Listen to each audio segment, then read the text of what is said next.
اب میں گزارش کروں گا صافمہ کے جنرل سیکریٹری جناب امتیاز عالم صاحب سے کہ وہ تشریف لائیں. جب وکلاء اکٹھے ہوتے ہیں تو سارے معاملات جو ہیں وہ قانونی مشکلاتوں کی نظر ہو جاتے ہیں، اور جو اصل لڑائیاں چل رہی ہوتی ہیں پس منظر میں وہ پیچھے رہ جاتے ہیں.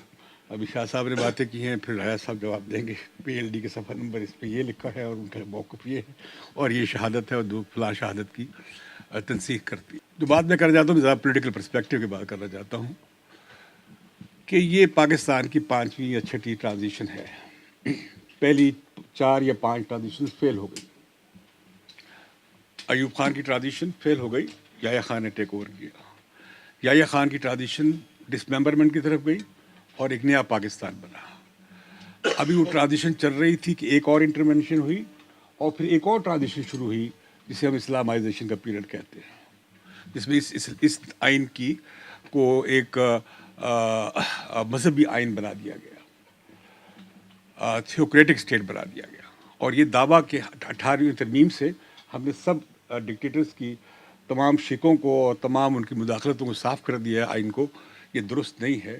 یہ 62 63 جس کا NRO میں بہت ذکر ہے کہ فیصلے میں یہ سب اس زمانے کی، اور یہ جو ہماری شریعت کورٹ ہے اور بینچ ہے، یہ سب اسی زمانے کی دین ہے. پھر ٹرانزیشن ہم نے دیکھا کہ پوسٹ ضیاء پیریڈ کی ٹرانزیشن جو ہے وہ نہیں چل پائی اور ناکام ہوئی. پھر مشرف کی ٹرانزیشن آئی. میں سمجھتا ہوں مشرف کی ٹرانزیشن غالباً پہلی ٹرانزیشن ہے جو 5ویں سال میں داخل ہو رہی ہے. اور اب وہ ٹرانزیشن پھر ایک نئے اس کے سامنے نئی ڈیفیکلٹیز آ گئی ہیں، اور خود ٹرانزیشن کے بارے میں سوال ہے کہ یہ جا پائے گی آگے اور الیکشن کا پروسیس گزر سکے گا پاکستان میں ایک انٹرم سیٹ اپ کے تحت انڈر 20th امینڈمنٹ خوش اسلوبی سے ہو سکیں گے اور ڈیموکریٹک پروسیس چل سکے گا. اس ٹرانزیشن میں انہیرنٹلی 2 بڑے کنفلکٹنگ فیکٹر ہیں. اس میں ایک تو یہ ہوا کہ جو ایگزیکٹو کی اور جوڈیشری کی لڑائی ہوئی 2007 میں اور لائیت موومنٹ چلی، وہ ایک لیول پہ وہ جو ہم موومنٹ دیکھتے ہیں جس میں قانون کی حکمرانی اور آئین کی بالادستی کی بات ہوئی اور عدلیہ کی آزادی اور مختاری کی بات ہوئی، اور جو اس پہ منتج ہوئی کہ چیف جسٹس کی بحالی اصل میں اس سب کا مرکزی نقطہ ہے. اس کے پیرالل ایک موو ہوئی جسے ہم کہہ رہے ہیں COD، chart of democracy. Chart of democracy گزری NRO کے پروسیس سے. Political engagement with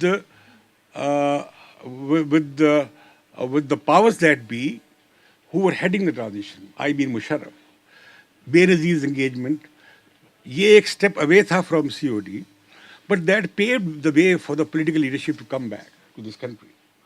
And NRO was violated the day Benazir came back and she was attacked in Karachi. NRO was violated the day Nawaz Sharif was for the second time allowed to come back. When he came for the first time, he was not allowed to, despite Supreme Court's order.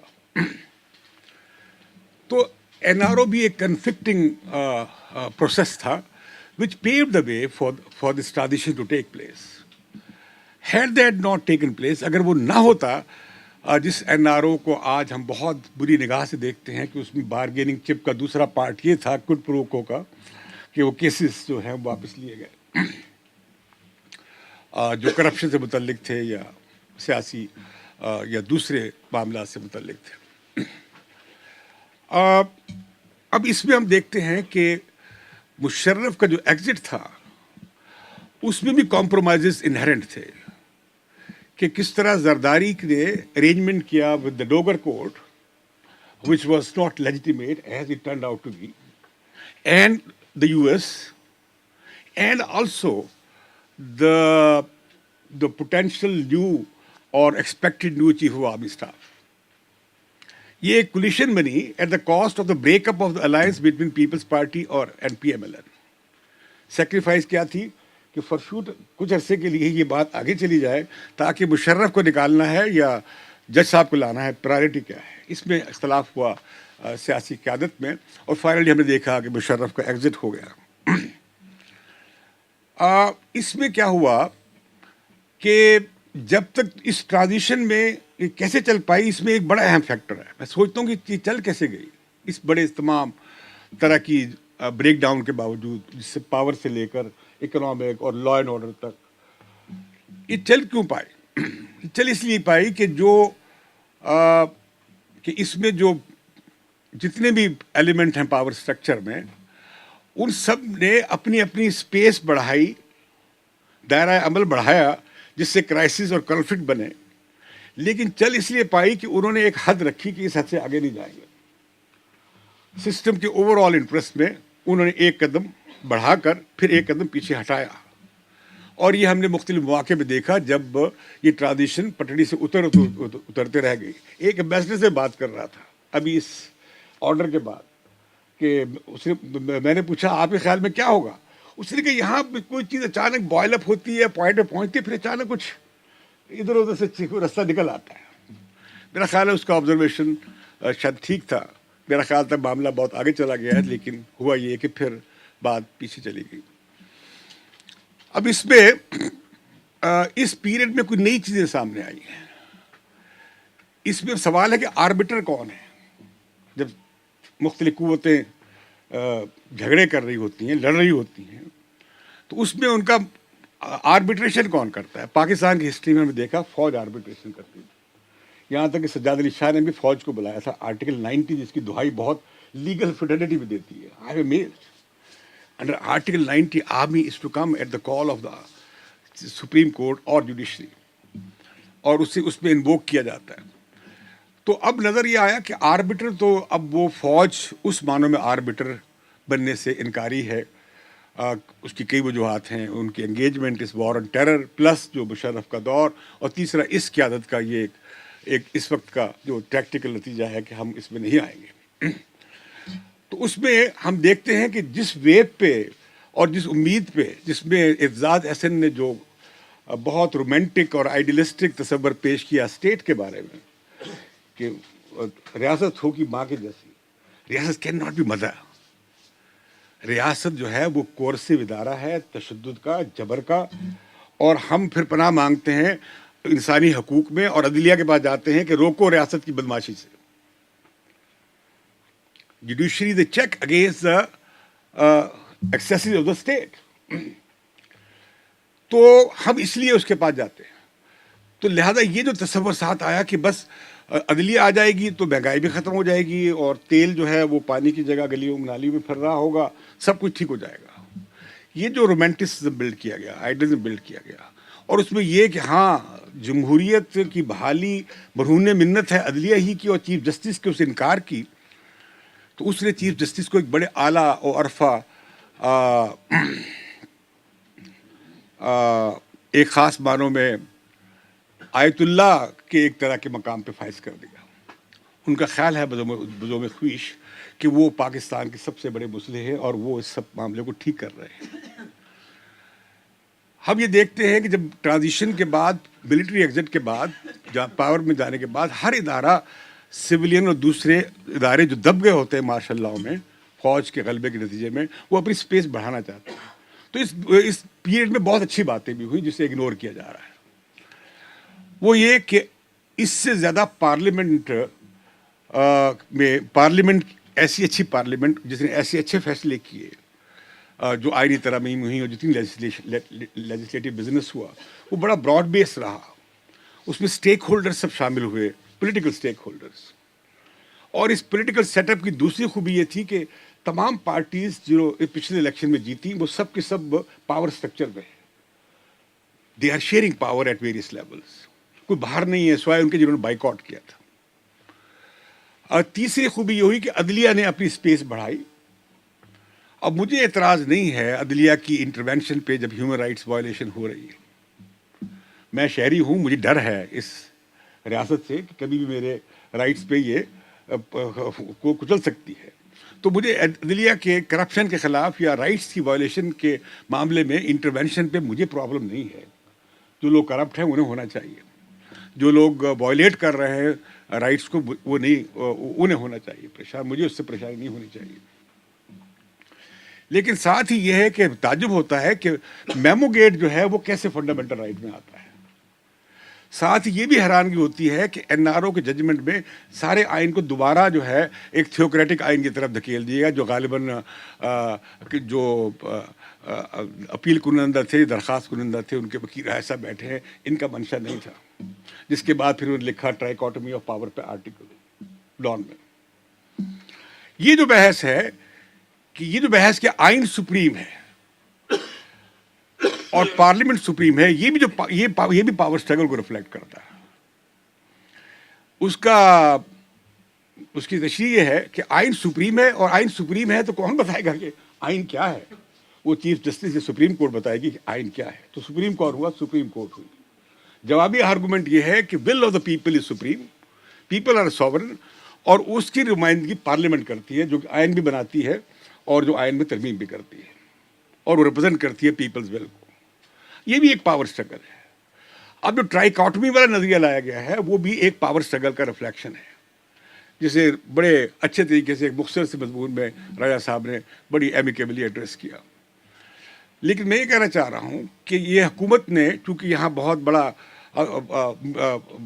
معاملہ اٹھ کھڑا ہوا ہے N R O پہ, تو اس میں جو N R O کے ججمنٹ میں جو باقی کام ہو گیا ہے وہ بہت بدقسمتی ہے. پاکستان کی عدالتی اور قانونی تاریخ کی بہت بدقسمتی ہے وہ جو فیصلہ ہے.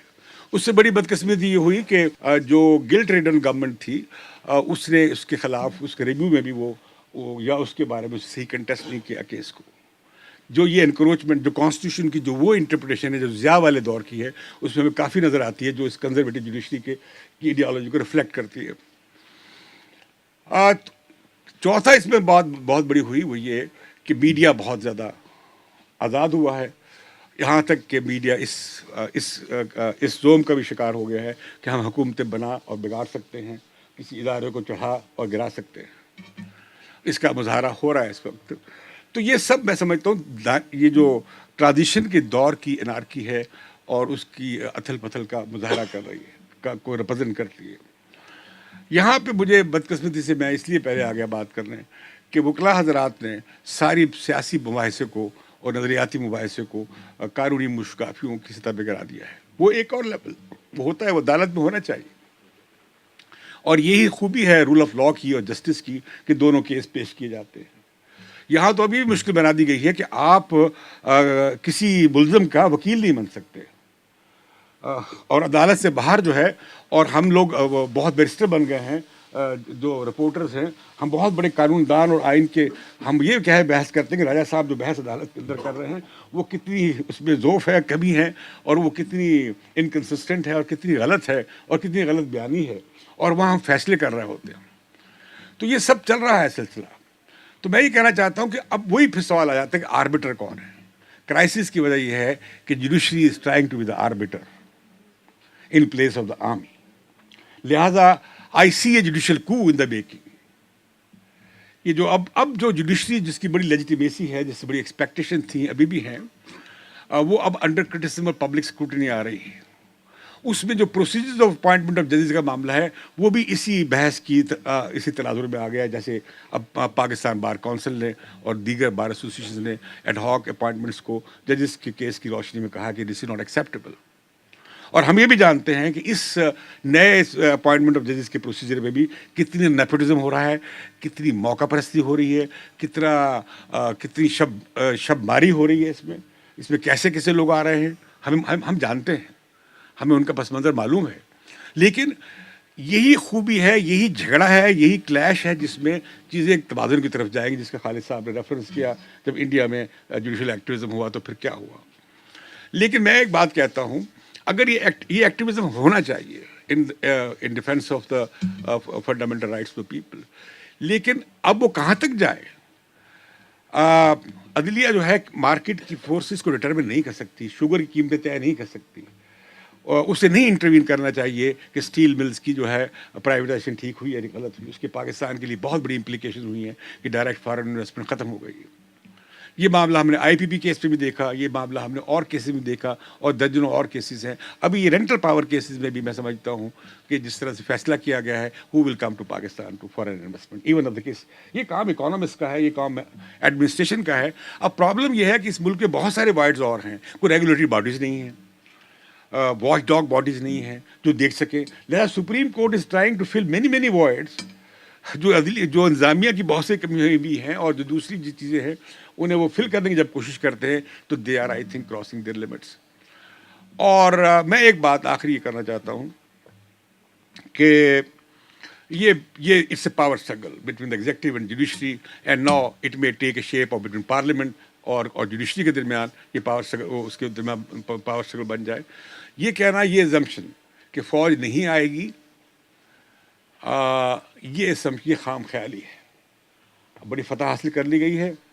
وہ جو 7 ججز کا فیصلہ تھا وہ بڑا تاریخی فیصلہ ہو چکا ہے. وہ 111 بریگیڈ کو روک دے گا. کسی جج کے پاس کوئی 111 بریگیڈ نہیں ہوتا. بیرل آف دی گن از ایلسویئر. عدلیہ کے پاس تو اپنی فیصلے کی لیجیٹیمیسی کی ایک مورل اتھارٹی ہوتی ہے جس کی کہ باقی اسٹیٹ کے ادارے شوڈ بی امپلیمنٹنگ. تو اس نے ایک بڑا ہی چیپ اور بڑی سادہ اور فروئی کی شکل اختیار کر لی ہے. پیپلز پارٹی والے بڑے شور مچا رہے ہیں. تاریخی جو امتیاز ہوا ہے اس کی کچھ مثالیں ہیں, اور تفریق جو ہوئی ہے. اب معاملہ فقط ایسا نہیں ہے, معاملہ اس سے کہیں زیادہ ہے. تو میں یہ کہنا چاہتا ہوں کہ اس وقت بنیادی سوال یہ ہے, میں نے میاں نواز شریف سے 3 دن پہلے کہا کہ معاملہ ہے 5 مہینے یا 9 مہینے کا. یا الیکشن 5 مہینے میں ہو جائیں گے یا الیکشن 9 مہینے میں ہو جائیں گے. 10ویں مہینے میں الیکشن نہیں جائیں گے. تو لہٰذا اس ٹرانزیشن کو ہونے دیں.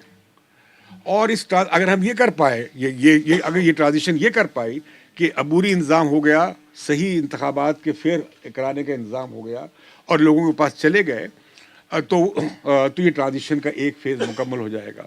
تو میں یہ کہنا چاہ رہا ہوں, آئی ایم گیونگ اے کوشن, کہ میں یہ بات کہنا چاہتا ہوں کہ ٹرانزیشن ایک ایسے مرحلے میں, جیسے کمہار جو ہے وہ برتن لے کے جا رہا تھا مٹی کے, تو پولیس والے نے ڈنڈا مارا کہ اس میں کیا ہے. تو میں یہ اپنے باہر کے دوستوں کے کہنا چاہتا ہوں, اس نے کہا ایک ڈنڈا مارو گے تو اس کے پیچھے کچھ نہیں بچے گا. تو میں سمجھتا ہوں کہ پاکستان کی ٹرانزیشن غالباً اس سٹیج میں ہے کہ ایک اور ڈنڈا پڑا تو یہ ڈریل ہو جائے گی. Thank you very much.